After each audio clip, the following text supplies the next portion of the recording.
we're going to look at the social and economic value of civic infrastructure, the impact of closure on health, education and social cohesion, innovative models for sustaining and reimagining public spaces, and how councils can protect what matters most, even under pressure. So, welcome to our panel, Sharon Sanders of City of Bradford Metropolitan District Council, Ian Moore, Libraries Connected, and Ian Varra, Vision, Redbridge, Culture and Leisure. I may end up with Ian M and Ian V as we go through to just identify you all.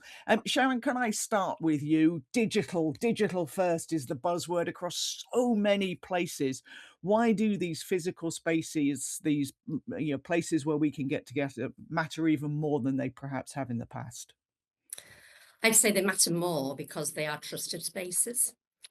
As we start to encourage our residents to engage more with digital services, and that's not just councils, that's also, if you look at the NHS and wider, public services, the ability to access employment, the ability to access education, you really need to be digitally included.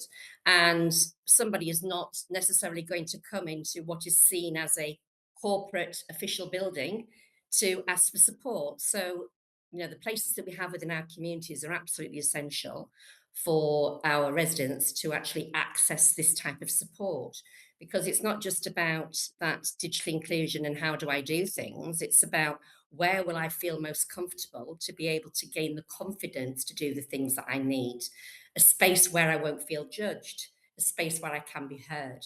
And, those organisations are really, really important. And libraries are a key component of that. Our voluntary community sector organisations are a key component of that. So for me, it's about the safety of those spaces and the ability to access services. And I would like to see more co-located services within these areas, so that you're not having to go from one place for one thing to another for another thing, that you look at how do we maximize on the asset that is that building, and how do we make that building come alive for the people within our communities as a service support area. That to me is what really drives it, and that's what we see when we're engaging with residents in Bradford, that they want to go to trusted spaces for the support that they need, when they need it, in the way that they need it. Yes, absolutely. And I think that sense of libraries as being kind of a base for co-location where people can essentially just go there and get access to the whole gamut of local and national government services, whether physically or digitally as well. I think having libraries as that kind of core part of digital inclusion, but also that kind of core front door. One thing that really struck me from a discussion we had yesterday at the Good Things Foundation event was that there's one local authority who's got a really nationally recognised digital inclusion strategy and team, and they've done some analysis, and currently 9%, like 9% of the public's interactions with the council are digital, which just seems so small. And I think that there's kind of two things there. One is that getting that digital strategy right and the digital inclusion right for local authorities is obviously a huge priority, but also about how that integrates across social care, NHS, and everything like that as well. But then also, how do we make sure that those 91% of interactions are done in a way that is really proactively supporting those people as well? So making sure that we are using libraries in a way that does work. Not just libraries, obviously, other community spaces as well. We know that I think it's about 78% of people are within 30 minutes walk of their of a library. But that obviously means there's 22% of people who are within 30 minutes walk of some other kind of community site as well. So how we manage to make that kind of sort of integrated infrastructure as well, I think is a really kind of key question. So, Ian, is it something that you're almost rethinking these spaces? Libraries were seen in my day, the place where you went and got your book and you did your learning and you sat in a corner quietly, that these spaces need to be a new space, a space for the future rather than what we thought of them in the past. I think it's about trying to understand what we thought about them in the past as well. So I think 150 years ago, when the Libraries Act was set up, the rationale for libraries was about how we can provide people equitably with the information to enrich their lives and open out choices and opportunities for them as well. And at the time, books was the medium for that. Now, books is still the medium for that, but also information, digital access, engagement with other people, bringing communities together. That's also a medium for that as well now. So it's that kind of thing of just really understanding, getting back to that core root value of what libraries are, which is a question that's endlessly debated and will continue to be. But recognizing that books are at the core of that, but actually communities are at the core of that as well. And then that link into information, the information space is at the core of that as well. So really kind of seeing it in that sort of multidimensional way. I suppose the other way that we kind of see libraries is we try and kind of recognize that there's sort of like a tripartite way of viewing the services that libraries offer. There's what libraries do and offer in the building. There's what libraries do and offer digitally, but there's also what libraries do and offer in those third spaces in the community as well, whether that's in the community or whether it's home delivery services working directly into people's homes as well. So that kind of seeing it in the round like that feels like it kind of provides that more, I suppose, holistic view of how libraries are part of communities and can drive change in those communities as well. So Ian Varra, is that, do you see those community spaces now as maybe a gateway to the whole rather than to a specific these days? I think for me, and I need to just talk a little bit about my background. We're a charity and a limited company who deliver in one London borough for the London Borough in strategic partnership with them.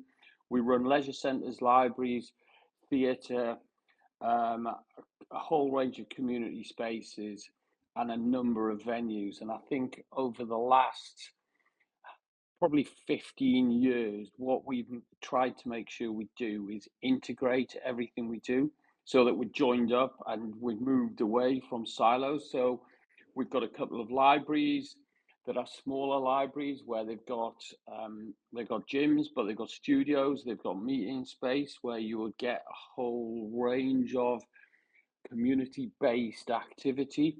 At the minute, we're in the middle of Ramadan, so a lot of those spaces are being used as prayer spaces. And I think if you look at the building that I'm in at the minute, which is Redbridge Central Library, apart from having some of the highest book issues in London for young people, we've got a whole range of other co-located services here. So we've got a museum, we've got a cultural team, we've got the local authority employment service based in here. We had Citizens Advice, who we've just moved out into another building with a whole range of other local community groups. I think our strength as a trust, because there are certain financial advantages, but there are also massive advantages from being integrated. That means we can move very quickly and make quick decisions with the local authority that their governance wouldn't allow. So how do you feed back into the council? Because it strikes me, and back in the day, and I'll bring Sharon in a second, this was kind of what the council was about, this kind of integrated service that you're talking about. I think in London in particular, the financial pressures are very, very significant, both from a housing perspective and adult social care. And I think we deliberately made a decision we would only work with Redbridge. And so in reality, we're joined up with a whole range of local community groups, but also with the council, so that actually I spend as much time speaking to councillors as I do local residents, and actually it just means that the whole service is joined up across the borough.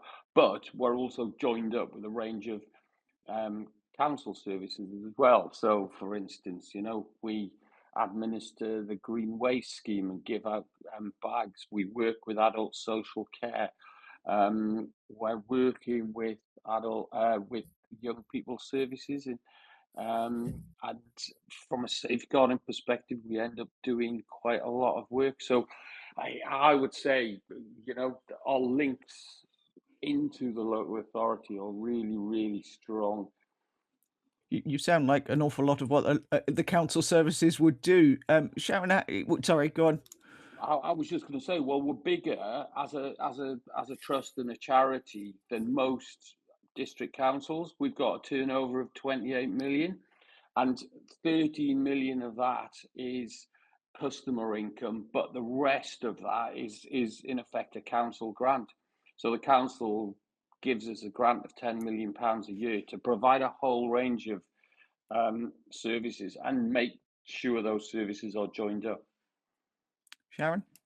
Yeah, and I'd say what Ian's describing there is exactly the approach that we have within Bradford around that act as one approach that we have. So it's making sure that as a system we are connected. So, our voluntary community sector organisations are really, really important in that. Our NHS colleagues are important in that, the primary care networks, the hospital. And from a digital inclusion perspective, in order to reach the cohorts that you need, because Bradford is quite large, and we have very, very mixed demographics. We're very fortunate that we have multicultural communities, but that also means that we have different languages. We have other challenges that our residents experience where they do need to go into organisations that perhaps can help them from their own language perspective or are specific to their particular cohort. So that could be refugee asylum seekers. I think it's really important to recognise that joined up approach is really important. And the other thing that I do, I describe myself as a bit like Spider-Woman. So what I do is I cast my web, okay? And what I am is I'm a connector. So I will connect across services within the council. I will connect at a wider local level with VCSE organisations, our library service, care homes, housing associations. And then I also connect regionally. So I work very closely with the West Yorkshire Combined Authority, for example. And then there's the national piece that I connect into. So the Department of Science, Innovation, Technology, Good Things Foundation, Digital Poverty Alliance. And I think what I would say is that what we are trying to achieve, whether that's digital inclusion support, whether that's an improved environment for our residents to access services, we have to collaborate, because none of this is a solo sport. So, Ian, how do we make sure, how do we make sure that local authority procurement reflects all of this, engaging libraries, leisure, et cetera, going, rather than just going straight out to tender? I think this is a big question. I think it's a big, hopefully a big question for some people who are working in procurement who are listening to this as well, is how we make sure that when, from a local authority procurement perspective, how are those procurement decisions being made for the best value? And best value needs to include the sustainability of library services and also other partners of the local authority and commission services like Vision Redbridge. But then how is it integrated as well? And there's different ways to do that. So it could be things like, it's frustrating for us as a library sector support organisation to see local government procurement putting out tenders for things that would more cheaply and easily and more aligned with community sit with a library service delivery. And I think there's a strong argument for best value in terms of procurement for that decision being made rather than going through procurement. But then there's also other opportunities in terms of when procurement happens, there's a requirement for identification of social value and things like that. And within that tender, the local government procurement could be asking potential bidders to explain how they will engage and support with libraries and existing libraries and leisure services, how they will prioritise booking rooms there, things like that, those kind of things, to try and make sure that the system is as integrated as possible, but also driving some of that public spending back into the services that local government's trying to sustain as well, and is struggling to sustain because of that central funding challenge that we've all got. So I don't have an answer to that, but do you mind if I come in on that, Tanya? No, because go for it. Social value is something that's really, really important to me. It's one of my hot topics. So I'm constantly reminding people that there is gold sitting in contracts around social value, right? You have to go and look for it, and that is a bit like being a big detective. But luckily for me, my maiden name is Drew, so I can do the Nancy Drew activities to find that. But ultimately, it's about finding that, where is that social value in the contracts that you have? Then the other side of this is ensuring that you understand what is the social value delivery that you want from the contracts that you are procuring? Yeah. And that requires conversations with wider partners, with our communities themselves. Because, an ICT organization, off the top of my head, if I give you an example in Bradford, through our Virgin Media contracts, when I dug into that, we had access to 25-year free broadband connectivity for voluntary community sector organisations, volunteers and devices. So what we could do there is knit that requirement into the areas that had that need and support our community organisations, including our libraries, to be able to tap into that voluntary into that social value to enable them to deliver more for the people that they're supporting. So I think it's really important that we go and find, and anybody listening to this, if there's only one thing you do, go away and look at what's in your contracts that's sitting there waiting for you to tap into around social value, but equally make sure that the conversations that you're having with your procurement teams are clear around what you want to see as the social value that comes from within those bids and then the ultimate contract that's signed. I'm just going to go to some of the questions that are coming in. Stephen Beach says, I'm currently a mature student and was great to see a few elderly women a few months ago having a coffee break in the university cafe. It would be great to see university library provision extended for elder generations to engage with students and share their life experiences, but also for students to assist with digital assistance for those people who may not be as confident with technology. Is this something the panel feel should be promoted and where a provision might be possible? Ian Moore, do you want to come in on that one? Yeah, I mean, this is a really interesting area for us at the moment. So we've recently been working with SCONL, which represents university libraries, and RL UK, which represents research libraries, and also CILIP, which is the librarianship professional accreditation body, and other organisations as well, including Libraries Rising, which focuses on young people's librarians and school librarian and the School Librarian Association, to form a Libraries Alliance to really try and help us understand what we can get by working across different types of libraries. So Libraries Connected is focused on public libraries.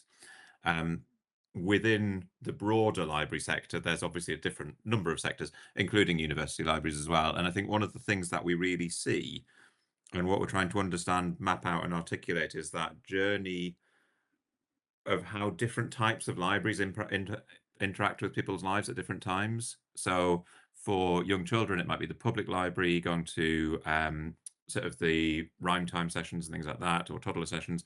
Then when they get to school, it could be their school library. When they get a bit older, it could be library back to the public library, but with supported by Libraries Rising staff. But then also when they go to university, the university libraries of SCONL would be supporting them, so university libraries, and then as they then maybe go on to further study or research, it could be research libraries and all that kind of stuff, where they're kind of the different types of libraries can interact with different people in different ways at different times. But how do we make sure that that's not a compartmentalized journey? And I think this then gets back to what the question is asking, is how do we try and break down those divisions? And one thing, one place that is absolutely brilliant for this and hasn't been replicated elsewhere is the Hive in Worcester, and that is a shared library between Worcester University Library and the public library as well. And it's a really innovative concept, and it really does bring together students at the university with the wider population and the wider communities, and create some really interesting interactions there as well. So I think absolutely really would support that. I think there's ways that we can get towards that through the alliance that we're working with, but also I think making those requests directly to your university library, because what we also need is individual libraries and universities and public libraries to be championing, kind of pioneering some of this stuff as well, and then it starts to become mainstream. Because one of the things that we try and do is really identify those areas and then celebrate it and share the learning from that as well. Mandy Jones asks, with the current pressure on ASC, how will we ensure the budgets for libraries are not cut? It feels like a new model that rethinks in-person and digital services needs to be integrated, including housing, health, etc. It needs real systems thinking. Ian V, I wonder if that, to a certain degree, is what Vision Redbridge is. I would say yes, it is. You know, we've taken certain financial advantages such as business rates and VAT, but we can also, there's a whole range of grants that wouldn't be that the local authority wouldn't be eligible for. Um, it is a difficult one because I mean, for me, library services, what they do is they're joined up with the rest of the local authority, but there's also a danger that library services in some places go and sort of paddle their own canoe. So it's important that library services see the bigger picture. And the problem, or as one of the problems that I see, is that within a local authority, what would have been a chief librarian who would have sat at the top table have been diluted down the organisation, so they're not in a position where, in effect, they've got Sharon Spider's web and tentacles of connection at the highest level within the local authority. And that for me is a problem. However, it's going to be really interesting given local government reorganisation, some of the combined authorities, what comes out of that with some of the much bigger counties who run really large library services, suddenly having district authorities, and how they should be able to integrate into a whole range of existing district facilities as well. And where does the leisure side of that fit in? I mean, we're talking about libraries, you obviously think of books, digital services, but the whole leisure sector as well. I mean, it's an expensive business, isn't it, running these things and staffing these things and keeping them up to date? Well, you see, in London's slightly different because if you look at leisure facilities, and again, most of the leisure facilities in London are, they create access for people uh, who are disadvantaged. They create a whole range of opportunities that are affordable, but they also run in a relatively commercial way. So most of the leisure services or leisure facilities in London will actually create the surplus, which will allow them to put money back into the local authority, or in our case, would allow us to subsidise libraries, parks, and a whole range of other services. I appreciate it's not the same. And I know colleagues where Sharon works with, you look at Bradford or Wakefield and some of the authorities further north, where actually there is a cost to operate swimming pools, and the authority has got to find money to put into that. So it's a very different picture across the whole of the country, to be perfectly honest.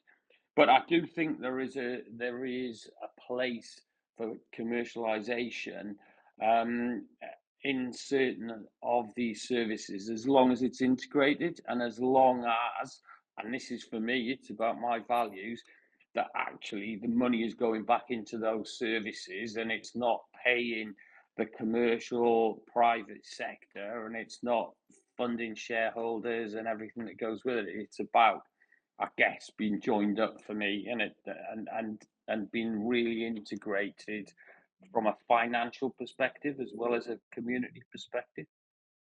Sharon, do you want to come in and then I'll bring him as well? Yeah, I think if I use one of my analogies, right?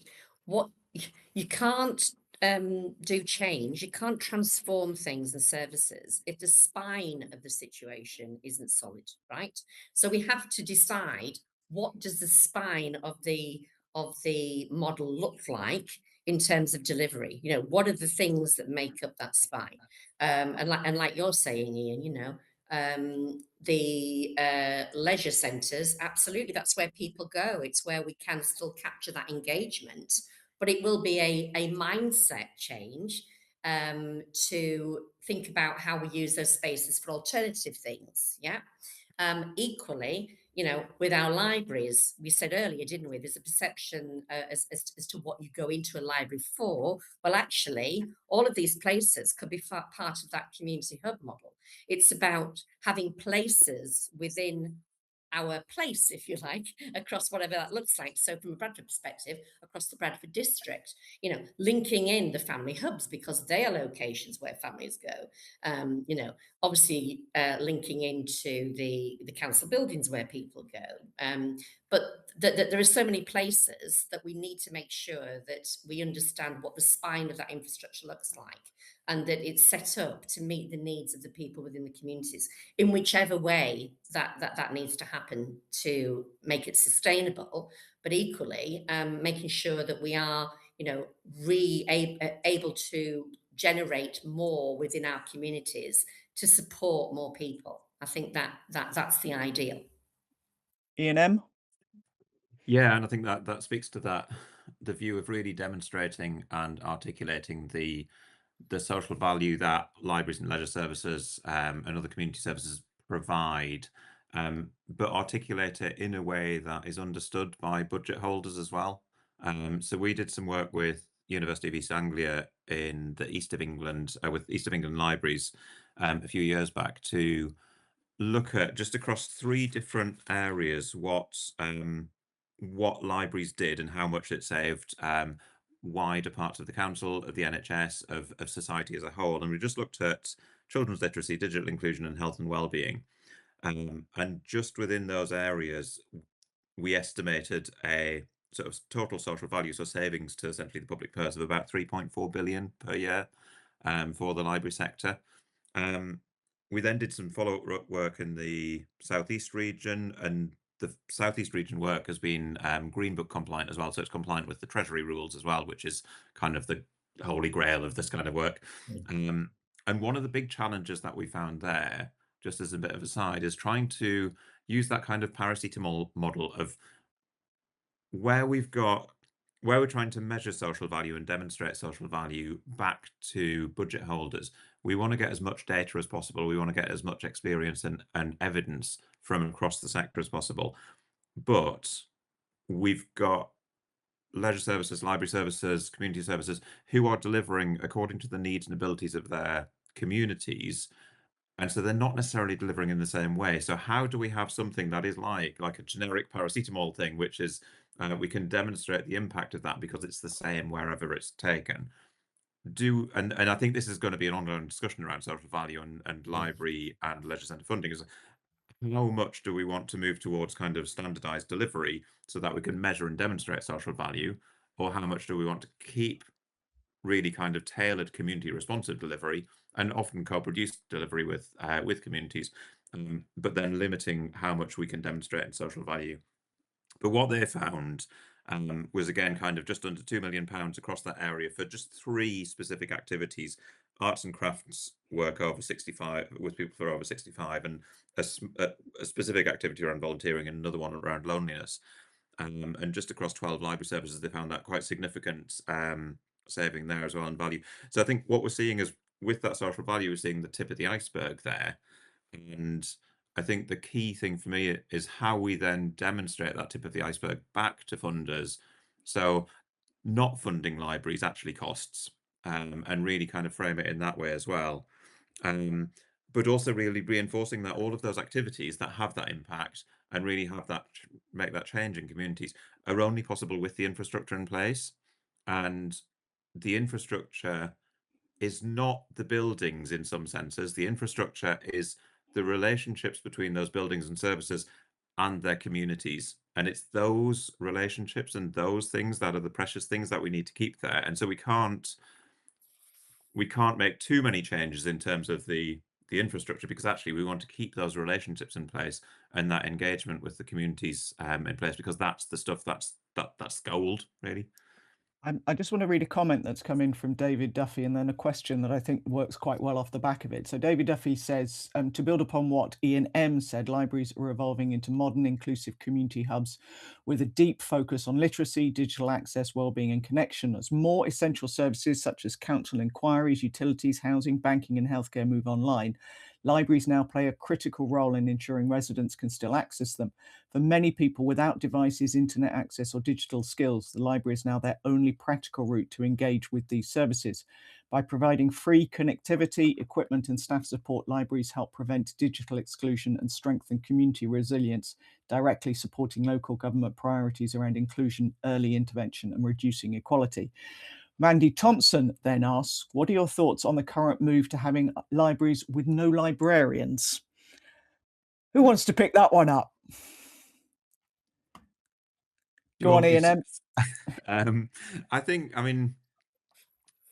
there's kind of two questions, two responses to this, I suppose.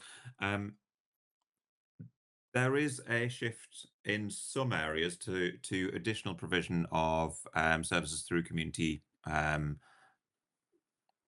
volunteers and community managed libraries as well. I think that the broader thing that I've got, the question that I've got is about what is a librarian?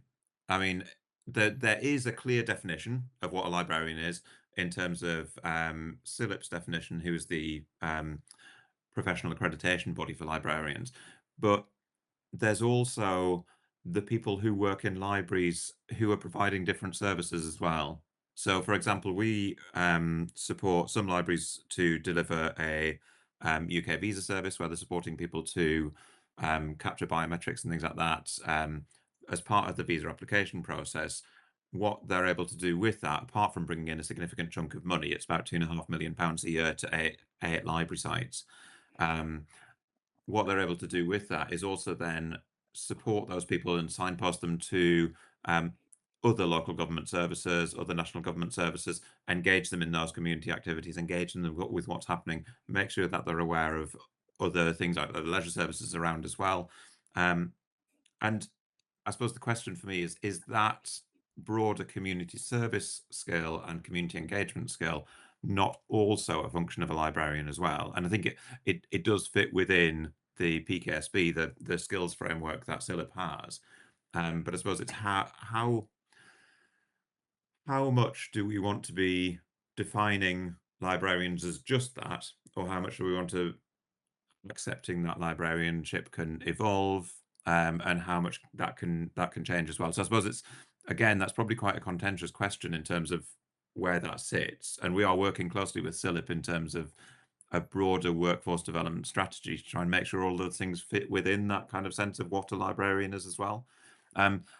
The flip side to that is we have to acknowledge that there's funding pressures as well, and we don't always have the answers to that.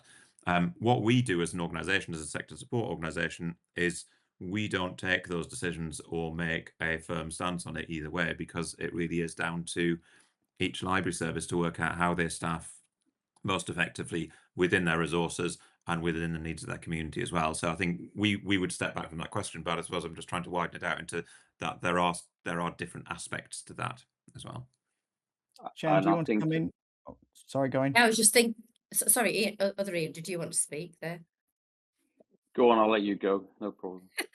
I was just thinking that, when somebody comes into a library to access whatever it is they're looking for in there, and I'm generalizing here, but I don't think that they're going, oh, is this person a librarian?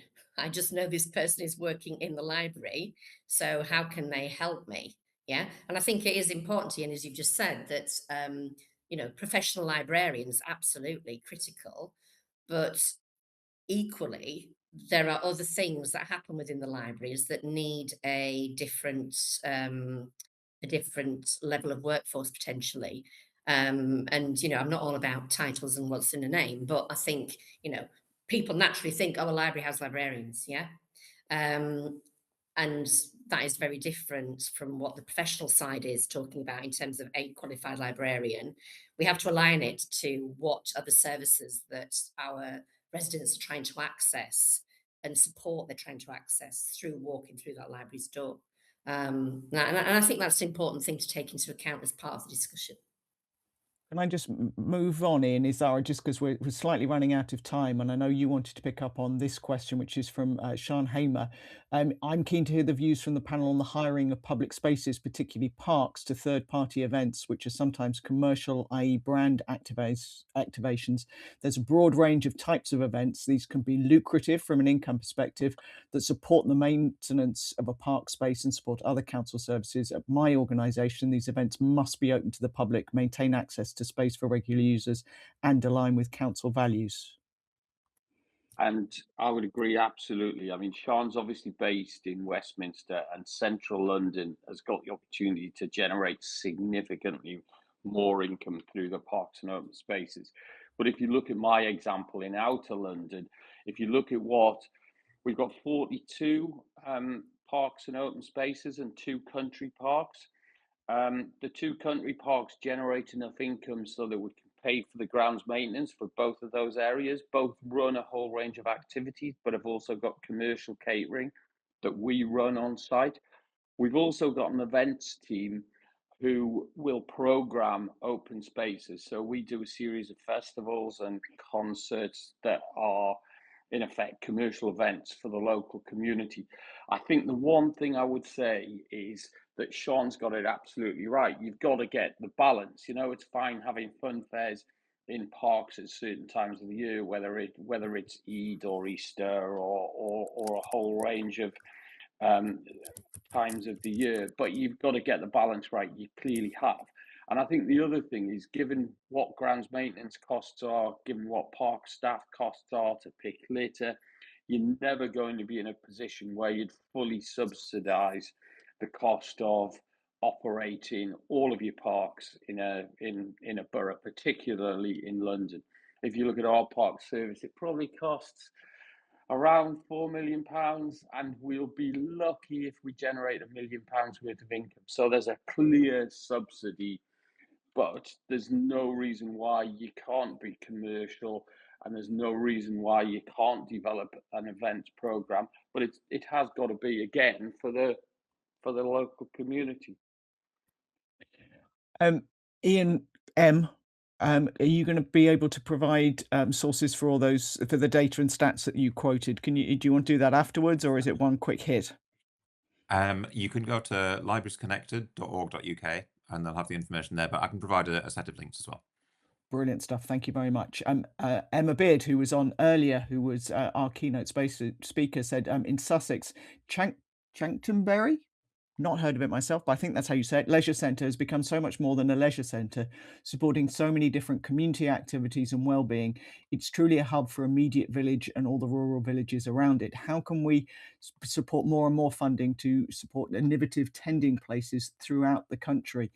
Is that the way forward? Is that what we need to be thinking of, rather than thinking of a library, of a leisure centre, of as you've all been talking about, these connected spaces, and that's where the funding needs to be directed? Yeah. Does somebody want to pick up is that something, Sharon, when you sit there and divvy out your funding? I think that from a local government perspective, absolutely, there are discussions that are had around how can we do this, how can we maximise on the community assets, how can we make sure that our residents are able to access services where they need them, when they need them. It has to be part of the conversation.